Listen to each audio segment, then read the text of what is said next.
말씀 제목 따라해 보겠습니다. 영적 성장론을 연구하는 방법.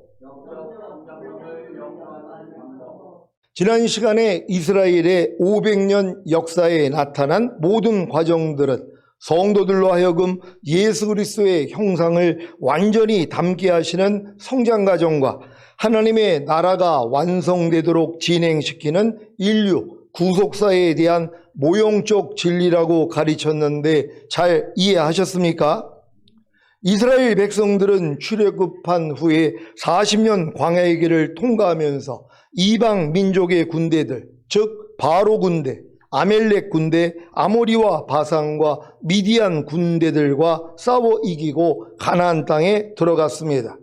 이것은 성도들이 출애굽, 즉 구원받은 때부터 세 차례의 큰 연단 과정을 통과하여 가나안 땅에 들어가는 진리를 모형적으로 보여주는 것입니다. 하나님께서는 광야 연단 과정을 통과하는 성도들이 악령의 역사로 일어나는 거칠고 사나운 환경 가운데서 인내의 말씀을 지키는 중에 정결하게 되도록 예정하였습니다.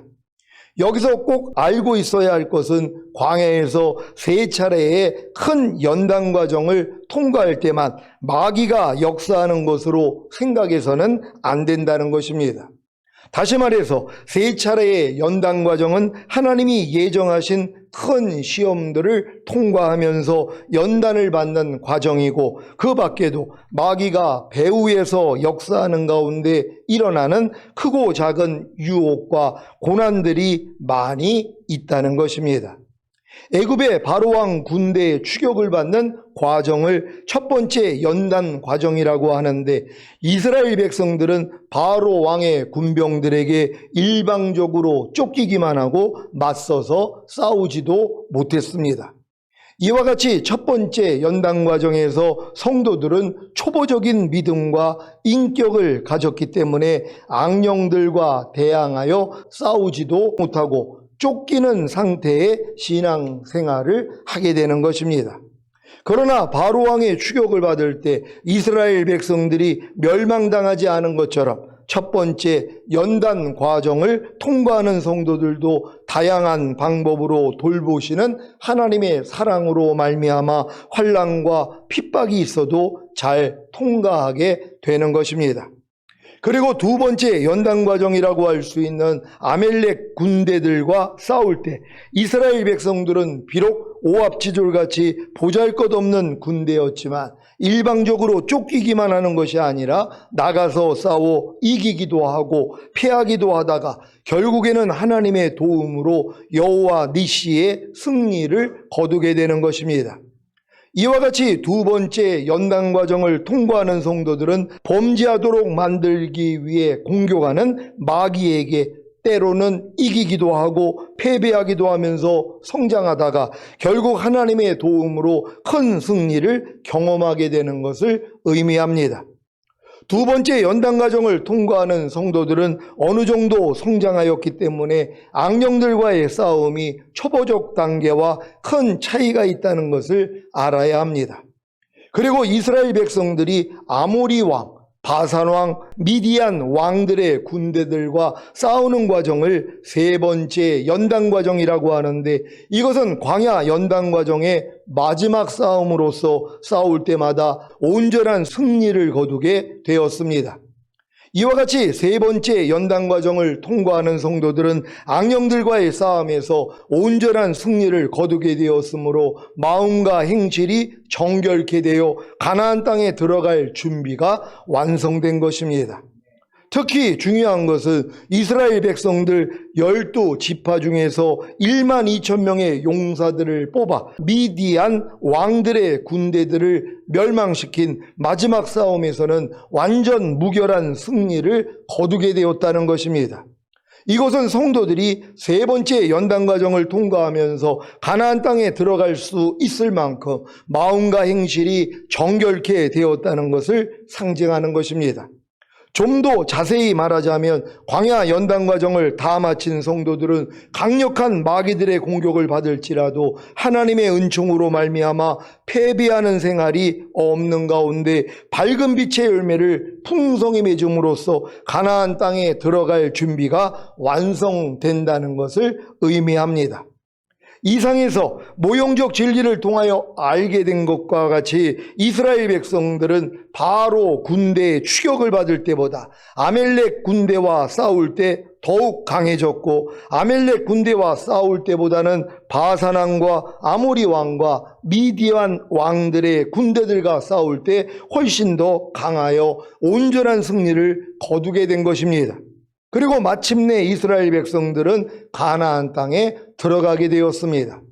이와 같이 성도들도 첫 번째 연단 과정보다 두 번째 연단 과정에서 더욱 큰 승리의 생활을 하게 되고, 세 번째 연단 과정에서는 훨씬 더 큰 승리의 생활을 하면서 온전히 정결케 되어 가나안 땅에 들어가게 되는 것입니다.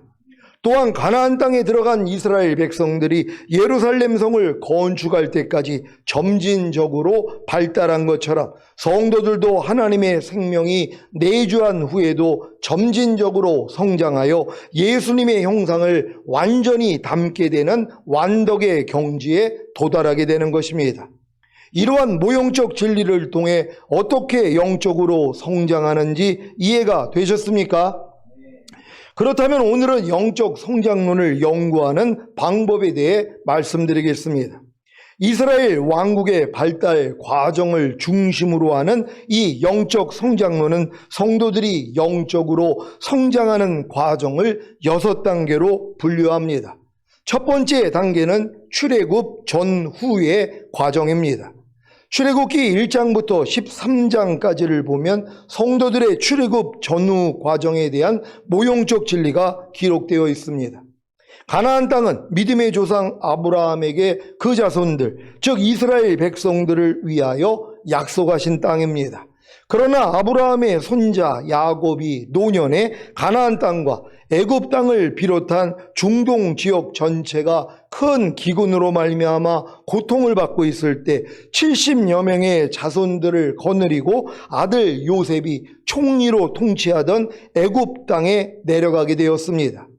그때 애굽 왕 바로는 7년 기근의 재앙을 지혜롭게 해결한 요셉을 총애하였기 때문에 애굽의 고센 지역을 이스라엘 자손들에게 주었고, 고센 땅에 살기 시작한 이스라엘 백성은 해가 갈수록 그 숫자가 불어났습니다.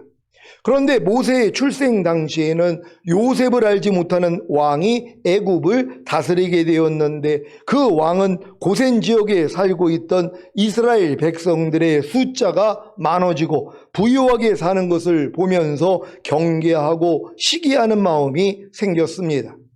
애굽 왕은 이스라엘 여인들이 낳은 남자아이를 모두 죽이라는 법을 제정했는데, 갓 태어난 모세는 하나님의 도우심으로 죽지 않고 도리어 바로의 궁전에 들어가서 살게 되는 특별한 은혜를 잊게 되었습니다. 그런데 모세가 40세가 되었을 때 이스라엘 백성들을 향한 바로의 박해는 매우 심했습니다. 어느 날 모세는 어떤 애굽 사람이 어떤 히브리 사람, 곧 자기 형제를 치는 것을 보고 그 애굽 사람을 쳐 죽여 모래에 감췄습니다. 이 일로 인해 바로 왕이 모세를 죽이려고 하자 모세가 도망하여 미디안 광야에서 양치는 생활을 했는데 80세가 되었을 때 하나님께서 모세에게 나타나셔서 이스라엘 백성들을 애굽 땅에서 구출하여 광야로 나가서 여호와께 제사를 드리게 하라는 사명을 주신 것입니다. 모세는 견디기 힘든 노예 생활 속에서 신음하고 있는 이스라엘 백성들에게 가서 애굽 땅을 떠나서 광야로 나가 여호와께 제사를 드려야 한다고 선포했습니다.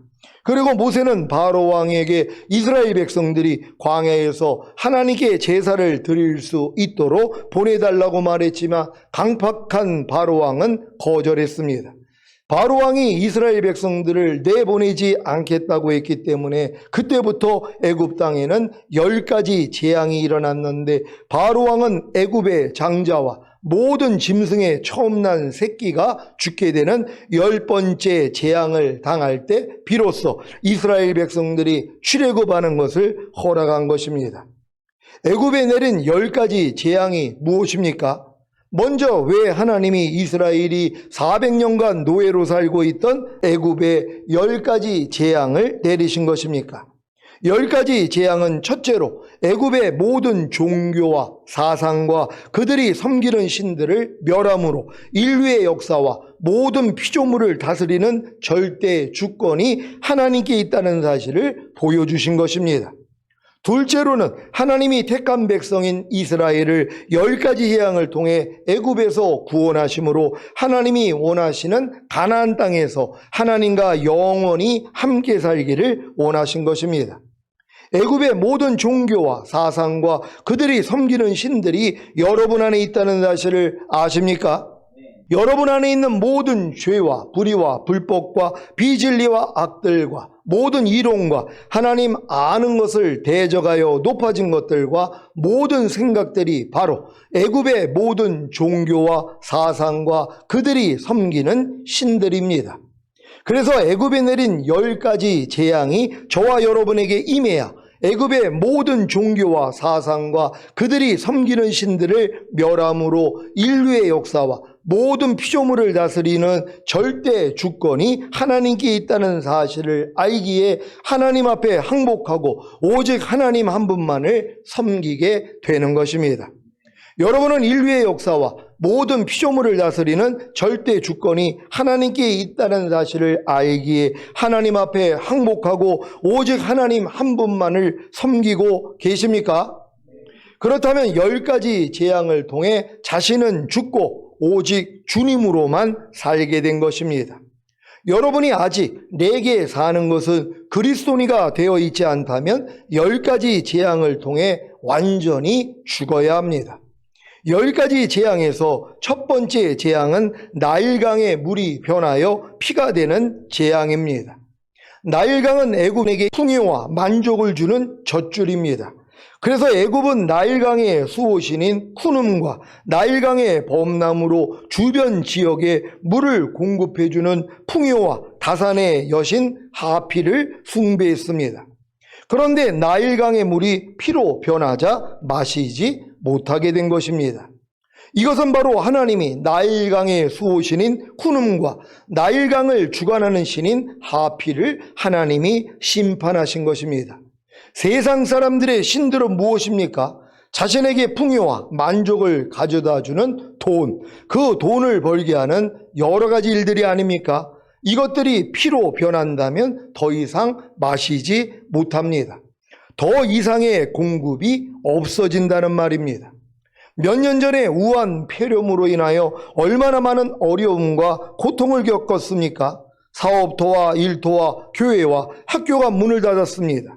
나일강의 물이 변하여 피가 된 것입니다. 그럼에도 불구하고 출애굽하지 않습니다. 왜 그런지 아십니까? 이런 일은 애굽의 술사들도 할 수 있기 때문입니다. 그래서 하나님이 내리시는 재앙으로 여기지 않는 것입니다. 이 첫 번째 재앙은 신자와 불신자에게 동일하게 임합니다. 그러니까 여러분들이 출애굽하기 위해 이 세상을 완전히 끊고 주님과 온전히 하나가 되기 위해서는 모든 사람에게 10재앙이 임해야 되는 것이란 말이에요. 그러니까 이 첫 번째 재앙부터 시작해서 10재앙이 와야지 여러분이 항복을 하는 거예요. 그전에는 하나님께 항복을 안 한단 말이에요. 아니 누가 신앙생활을 그렇게 오래 하면서 내게 사는 것은 그리스도니 내가 살아도 주를 위해 살고 죽어도 주를 위해 죽고 이런 삶을 누가 사냔 말이에요. 깨든지 자든지 내가 항상 주와 함께 사는 삶을 삽니다. 이런 고백을 누가 하냔 말이에요. 이런 고백을 할 수 있는 사람들은 10재앙이 임한 사람이란 말이에요. 그러니까 내 안에 있는 모든 이론, 하나님 아는 것을 대적하여 높아진 거, 여기서 나오는 모든 생각, 육신의 정욕, 안목의 정욕, 이생의 자랑이 끝장난 사람들이란 말이에요. 그러니까 이 사람들의 소망이 뭐예요? 그냥 그리스도로 사는 거 외에는 관심이 없어요. 그냥 주님이 나를 통해 나타나는 삶, 먹든지 마시든지 무엇을 하든지 하나님의 영광을 위해서 사는 삶. 그러니까 먹든지 마시든지 무엇을 하든지 나를 통해 주님만 나타나기를 원하는 이런 삶이요. 그러니까 이런 분들은 뭐예요? 열정이 임한 사람들이란 말이에요. 그래서 마지막 장자의 죽음에서 내 자아가 완전히 죽은 사람들이란 말이에요. 그러니까 이 죽음에까지 가기 위해서는 첫 번째 재앙부터 시작을 해야 되는 것이란 말이에요. 여러분이 이 말씀을 들으면서 나는 어떤 재앙까지 임해서 결국 내가 주님 앞에 항복을 했는지 돌아볼 수 있는 여러분 되시기를 바랍니다.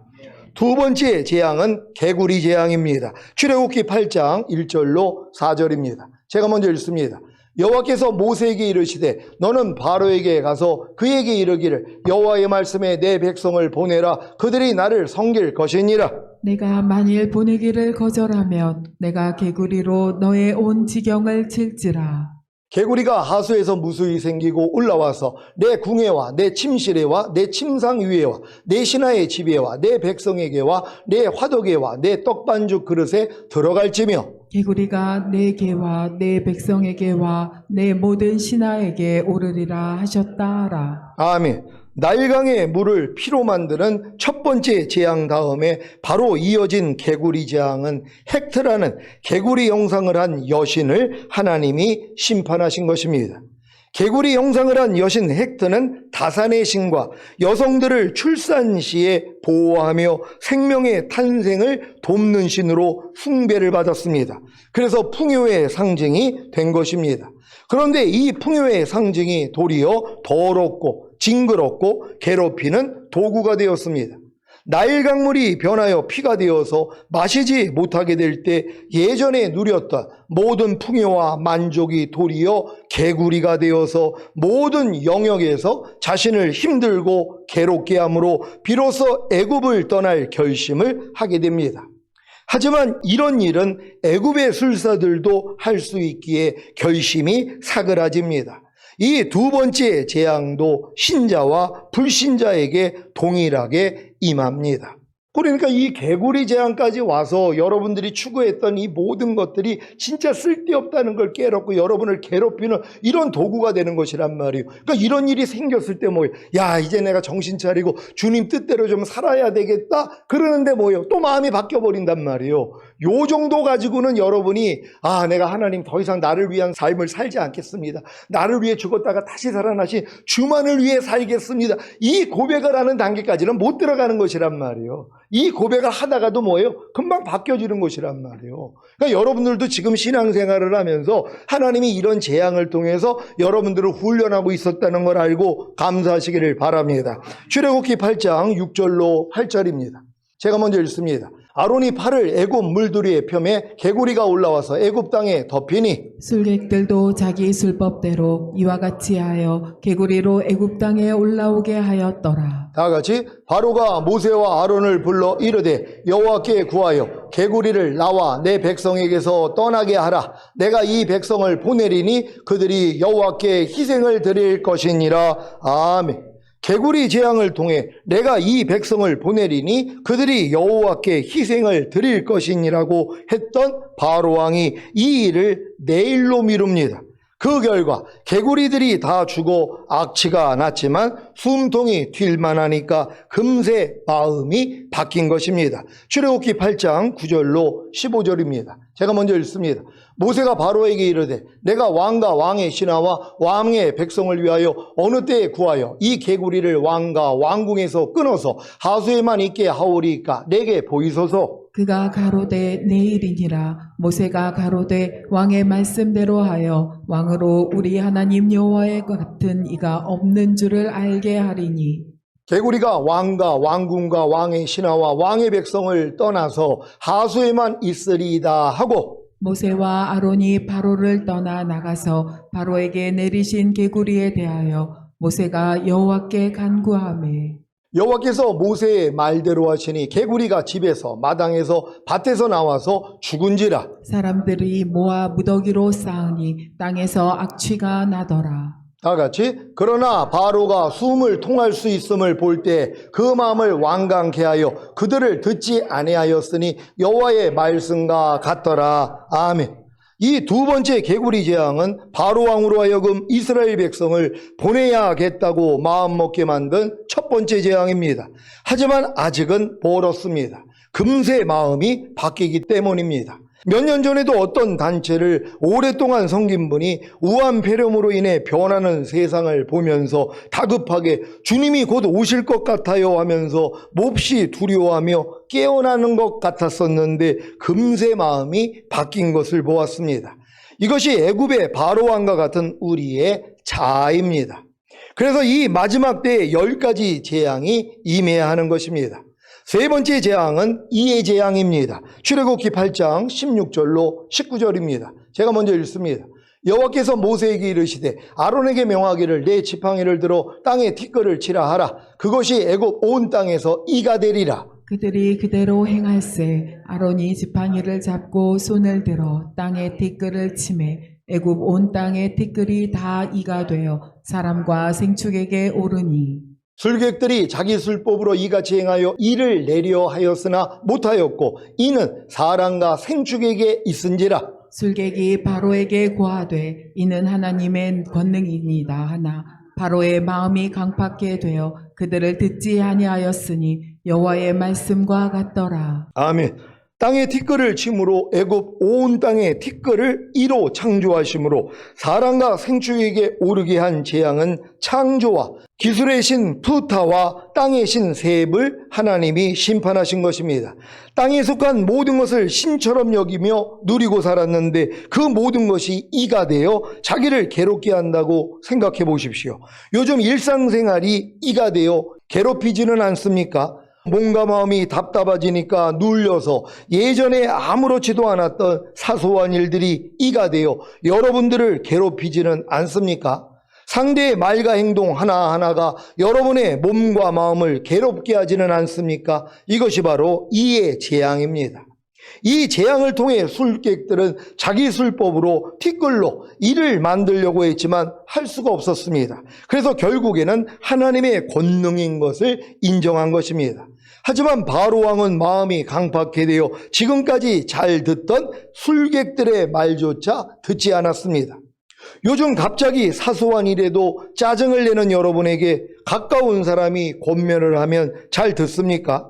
하나님께서 여러분 영혼의 유익을 위해 하나님의 거룩하심에 참여케 하기 위해 허락하신 일인 줄 알고 상대의 권면을 잘 듣습니까? 아니면 기분이 상하여 너나 잘하세요 라고 하십니까? 이런 애굽의 바로 왕과도 같은 모습을 이의 재앙을 통해 심판하신다는 사실을 믿으시기 바랍니다. 세 번째 재앙인 이의 재앙까지는 신자와 불신자들에게 동일하게 임합니다. 하지만 네 번째 재앙인 파리 재앙부터는 신자와 불신자가 구별된다는 사실을 믿으시기 바랍니다. 네 번째 재앙인 파리 재앙입니다. 출애굽기 8장 20절로 24절입니다. 제가 먼저 읽습니다.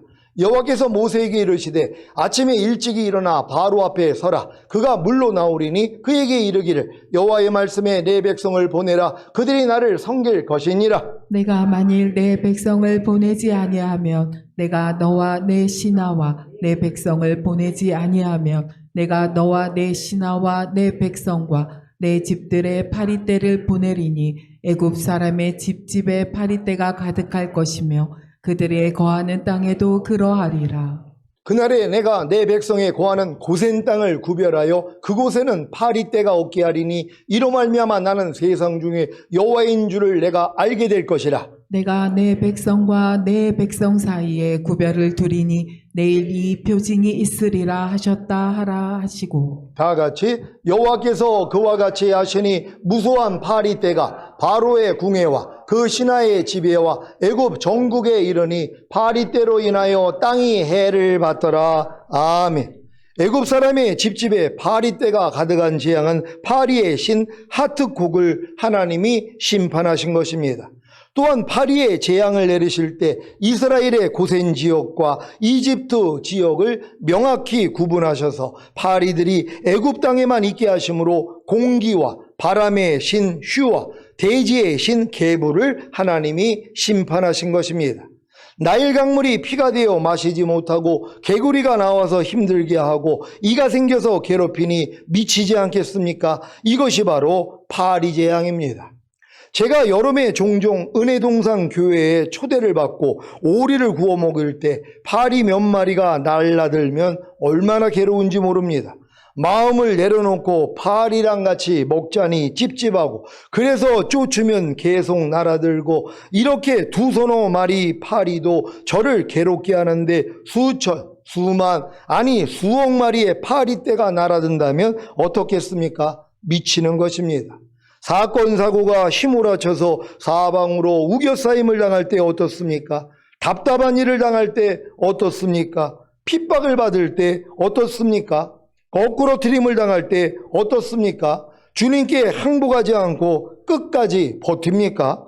아니면 사방으로 우겨쌈을 당하여도 쌓이지 아니하며 답답한 일을 당하여도 낙심하지 아니하며 핍박을 받아도 버림받지 아니하며 거꾸로 트림을 당하여도 망하지 아니하고 항상 예수 죽인 것을 몸에 짊어짐으로 예수의 생명이 여러분의 몸을 통해 나타나게 하십니까? 그렇다면 이 네 번째 파리 재앙에서 구별된 것입니다. 이것은 마치 이스라엘이 거하는 고세 땅과 애굽이 구별된 것과도 같습니다. 이때 바로왕이 어떤 타협안을 모세에게 제시하는지 아십니까? 출애굽기 8장 25절입니다. 다 같이 읽습니다. 시작. 바로가 모세와 아론을 불러 이르되 너희는 가서 이 땅에서 너희 하나님께 희생을 드리라. 이것이 바로 왕이 네 번째 파리 재앙을 당한 후에 모세에게 제시한 첫 번째 타협안입니다. 첫 번째 타협안이 무엇입니까? 이 땅에서 곧 지금 있는 그 자리에서 하나님께 희생을 드리라는 것입니다. 왜 하나님이 사흘 길쯤 광야로 들어가서 하나님께 제사를 드리라고 하신 것입니까? 이것은 바로 죽으신 지 사흘 만에 부활하신 주님과 연합함으로 새 생명 가운데 살라는 것입니다. 그래야 영과 진리로 예비할 수 있기 때문입니다. 그렇지 않으면 주님의 생명이 자기 몸을 통해 나타날 수 없습니다. 왜 그렇게 오랫동안 교회를 다녔음에도 불구하고 자기 몸을 통해 주님이 나타나지 않는지 아시겠습니까? 이 세상에서 곧 지금 있는 그 자리에서 하나님께 희생을 드리기 때문입니다.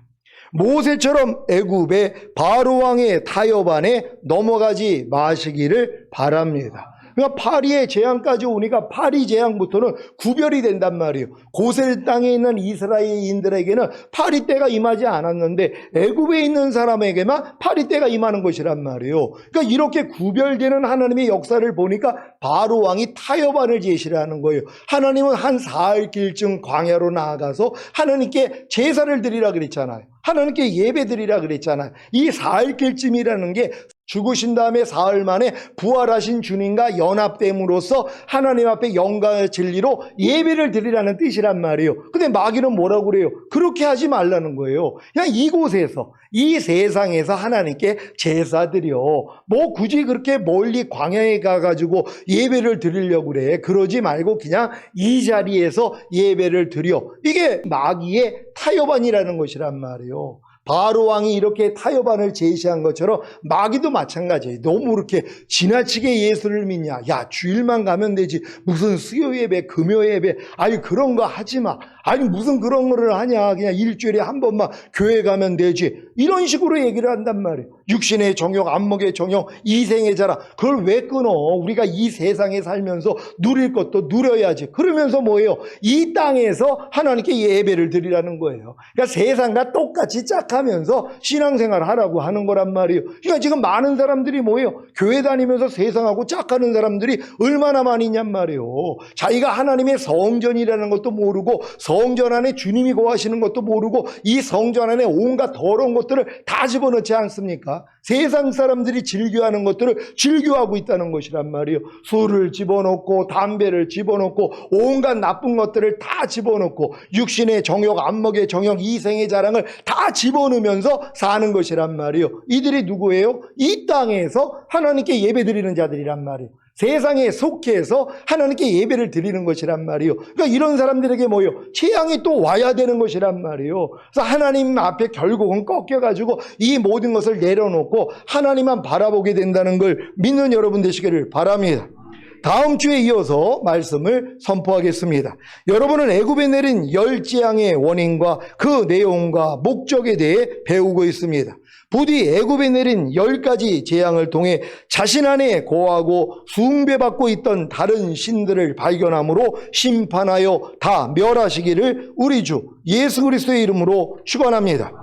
기도하겠습니다. 오늘 선포된 말씀을 통하여 여러분이 영적 성장론을 이렇게 배워가면서 이런 내용들, 출애굽하기 전후에 이 모든 과정도 하나님이 보여주시는 것이에요. 너희가 어떻게 성장해야 되는지를 알려주시는 것이란 말이에요. 그러니까 여러분들이 이 금요 예배 때 영적 성장론을 배우면서 여러분의 신앙생활을 돌아보면서 또 앞으로 가야 될 길을 아셔야 되는 것이란 말이에요. 그래서 결국은 뭐예요? 완전해지는 거예요. 하나님이 여러분을 부른 목적이 신의 성품에 참여하는 거잖아요. 그리스도의 장성한 분량이 충만한 데까지 여러분이 성장하기를 원하는 거예요. 성장하기 위해서는 이런 과정을 알아야 되는 것이에요.